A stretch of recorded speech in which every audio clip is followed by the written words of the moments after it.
উত্তর চব্বিশ পরগনার কাঁচরাপাড়ায় পুলিশ লকআপে মৃত তৃণমূল কর্মীর বাড়িতে গেলেন রাজ্যের মুখ্যমন্ত্রী শুভেন্দু অধিকারী। সোমবার 10ই আগস্ট নিহত তৃণমূল কর্মীর বাড়িতে গিয়ে পরিবারের সদস্যদের সঙ্গে কথা বলেন মুখ্যমন্ত্রী। বাড়ির বাইরে বেরিয়ে মুখ্যমন্ত্রী বলেন, পুলিশ লকআপে মৃত্যু হয়েছে তা দিনের মতো সত্যি। কতটা অত্যাচারে মারা গিয়েছেন তা আমি বলতে পারবো না, যতক্ষণ না রিপোর্ট পাচ্ছি তা রিপোর্ট না আসা পর্যন্ত বলতে পারবো না। এই ঘটনায় হালিশহর থানার আইসিকে ক্লোজ ও আইও বা তদন্তকারী অফিসারকে সাসপেন্ডের সিদ্ধান্তের কথা জানান মুখ্যমন্ত্রী। পাশাপাশি তিনি মৃত তৃণমূল কর্মী স্ত্রীকে মুখ্যমন্ত্রীর অ্যাটেন্ডেন্ট হিসেবে চাকরি ও 10 লক্ষ টাকা আর্থিক ক্ষতিপূরণের কথা ঘোষণা করেন। এদিন মুখ্যমন্ত্রী বলেন, ওর স্ত্রী আমাকে বলেছেন, আপনাকে দোষী পুলিশদের বিরুদ্ধে ব্যবস্থা নিতে হবে। দুটো বাচ্চা রয়েছে, আমার ভবিষ্যৎ ও বাচ্চার পড়াশোনার দায়িত্ব নিতে হবে। তৃতীয়টা বলেননি, এটা আমরা বলেছি। পুলিশ লকআপে মারা গিয়েছেন তা দিনের মতো সত্যি। কতটা অত্যাচারে মারা গিয়েছেন তা আমি বলতে পারবো না, যতক্ষণ না রিপোর্ট পাচ্ছি তার রিপোর্ট না আসা পর্যন্ত বলতে পারবো না। এই ঘটনায় হালিশহর থানার আইসিকে ক্লোজ ও তদন্তকারী আধিকারিককে সাসপেন্ড করেছেন মুখ্যমন্ত্রী। সাধারণত এই ধরনের ঘটনায় ডেপুটি ম্যাজিস্ট্রেট বা এসডিও তদন্ত করেন। ঘটনার গুরুত্ব বুঝে এক্ষেত্রে জেলা শাসককে তদন্তের দায়িত্ব দেওয়া হয়েছে। মুখ্য সচিব বিকেলে এই বিষয়ে বিজ্ঞপ্তি দেবেন বলেই জানিয়ে দিয়েছেন মুখ্যমন্ত্রী। কি বলেছেন তিনি, শুনুন। পুলিশের গাফিলতি প্রমাণিত, কারণ তাদের কাস্টডিতে মারা গেছে। এবারে কতটা কি অত্যাচার করেছে ইন ডিটেলস পিএম রিপোর্টে পাওয়া যাবে। আমরা প্রাথমিকভাবে থানার আইসিকে ক্লোজ করছি পুলিশ লাইনে, আর আইও ইনভেস্টিগেটিং অফিসার তাকে সাসপেন্ড করছি। ম্যাজিস্ট্রিয়াল ইনকোয়ারি এক্ষেত্রে প্রোটোকল ম্যান্ডেটারি। সাধারণত ডেপুটি ম্যাজিস্ট্রেট লেভেলে বা এসডিও লেভেলে ইনকোয়ারি হয়। আমরা এক্ষেত্রে ঘটনার গুরুত্ব অনুভব করে এবং পরিবারের দাবি মেনে উত্তর চব্বিশ পরগনা জেলা শাসক মহোদয়াকে ম্যাজিস্ট্রিয়াল ইনকোয়ারি করার জন্য দায়িত্ব দিচ্ছি। চিফ সেক্রেটারি বিকালের মধ্যে তার নোটিফিকেশন বের করে দেবেন, অফিসিয়াল অর্ডার বের করে দেবেন। আমি ফিরে গিয়েই করে দেবো ফাইলের সঙ্গে। সেকেন্ড হচ্ছে, ওর পরিবারকে আমি হোম মিনিস্টার, বছরে 3টে অ্যাটেন্ডেন্ট পাই। আমি ওর স্ত্রীকে আমার অ্যাটেন্ডেন্ট হিসেবে চাকরি দিলাম। উনি শোক কাটিয়ে ওঠার পরে লোকাল থানার সঙ্গে অ্যাটাচ থাকবেন এবং 12 মাস 15,000 টাকা করে এরা পায় অ্যাটেন্ডেন্ট। 12 মাস কমপ্লিট হলে গ্রুপ ডিতে পার্মানেন্ট হয়ে যায়, কারণ বাকি চাকরি তো পরীক্ষা দিয়ে হয়, আমরা তো ভাবে চাকরি দিতে পারি না। C agreed. আমরা থার্ড যেটা বলেছি যে মৃত্যু অর্থ দিয়ে হয় না, কিন্তু সব প্রদেশেরই সরকার, কেন্দ্রের সরকার একটা দায়িত্ব থাকে। এই জন্য CM relief fund, PM relief fund, এই জন্যই ডিজাস্টার ম্যানেজমেন্ট ফান্ড, এই জন্যই থাকে, ব্যবস্থা থাকে সরকারের।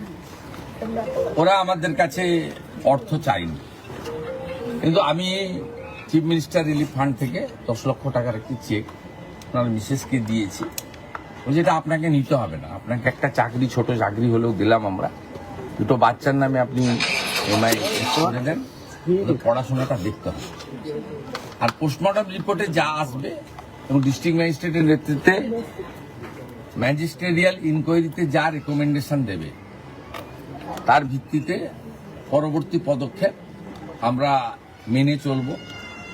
কাস্টোডিয়াল ডেথের ক্ষেত্রে সুপ্রিম কোর্টের, এনএইচআরসির এবং রাজ্য সরকারের নিজস্ব কিছু ব্যবস্থা রয়েছে, এই ব্যবস্থা মেনেই এটা করবে। ডিজিপি সাহেব পার্সোনালি এবং হোম সেক্রেটারি ম্যাডাম পার্সোনালি এটা লুক আফটার করবে এবং আমাকে রিপোর্ট দেবে, এবং এমএলএ এবং সিপি প্রপারলি লোকাল ফ্যামিলিকে ইনফর্ম করতে থাকবে যে সরকারের ইনভেস্টিগেশন এবং তার অ্যাকশনের প্রসিডিওরটা কি। এদিন মুখ্যমন্ত্রী বলেন, একটা লিখিত চিঠি আমাকে মৃতের স্ত্রী দিয়েছেন, মৃত্যুকে নিয়ে রাজনীতি করার সুযোগ দেননি, তাই কৃতজ্ঞতা জানিয়েছি। প্রাক্তন মুখ্যমন্ত্রী এসেছিলেন, ওরা দেখা করেননি। দাদা শুধু বলেছিলেন বিচার চাই। বিচার দিতে পারবে রাজ্য প্রশাসন, এটা বড় পাওনা। বাংলার রাজনীতিতে পুলিশের গুলি চালানো, রাজনৈতিক সংঘর্ষ, বোমাবাজি, বন্দুকবাজি এবং পুলিশের কিংবা রাজনৈতিক হেফাজতে অনেক খুন হয়েছে। এমন অনেক উদাহরণ রয়েছে।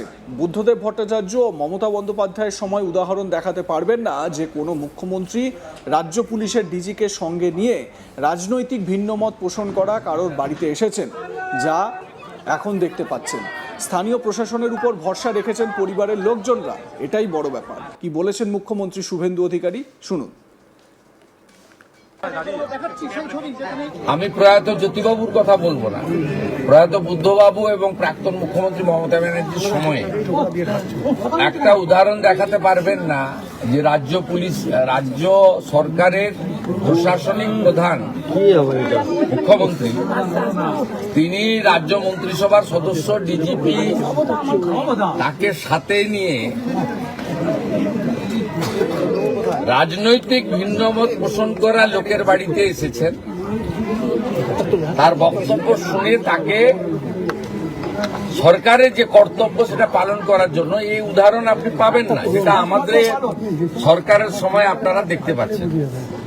পরিবারও কমপ্লিটলি তৃণমূল পরিবার, ওর মিসেস কাউন্সিলর, তারাও বর্তমান সরকার এবং পুলিশ প্রশাসনের উপরে হায়ার লেভেলের উপর, লোকাল পুলিশের উপর ওদের অভিযোগ আছে, সিপি ডিজিপির উপরে, ডিএম এর উপরে, চিফ মিনিস্টারের উপরে, লোকাল এমএলএ এর উপরে কনফিডেন্স রেখেছে। এটা আমাদের বড় পাওয়া। ওনার পরিবার আমার কাছে দুটো জিনিস চেয়েছেন।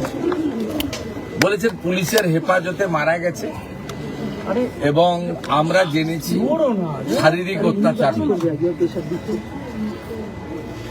আপনাকে দোষী পুলিশদের বিরুদ্ধে কঠোর ব্যবস্থা নিতে হবে। দ্বিতীয়, উনি বলেছেন দুটো বাচ্চা আছে, উনি আর্নিং মেম্বার ছিলেন, এদের পড়াবো কি করে, আমি খাবো কি, আপনাকে আমার ভবিষ্যতের দায়িত্ব নিতে হবে, বাচ্চাদের পড়ানো। তৃতীয়টা উনি বলেননি, আমরা করেছি। আমি ওনাদেরকে যেটা বলেছি সেটা আপনাদের বললাম, যে পুলিশের লকআপে বা হেফাজতে মারা গেছে, এটা তো দিনের আলোর মতো সত্যি। কতটা শারীরিক অত্যাচারে মারা গেছে বা কিভাবে মারা গেছে এটা আমি বা ডিজিপি সাহেব বলতে পারবো না। তিনজন ডাক্তারের নেতৃত্বে যে পোস্টমর্টম হয়েছে ভিডিওগ্রাফি দেখে, তাদের রিপোর্ট যতক্ষণ না পুলিশ আইও কালেক্ট করছে ততক্ষণ এটাতে কনক্লুশনে আসা যাবে না। দেখতে থাকুন আজ তাক বাংলা, সাবস্ক্রাইব করুন আমাদের ইউটিউব চ্যানেলটি, বেল আইকন প্রেস করুন নোটিফিকেশন পেতে।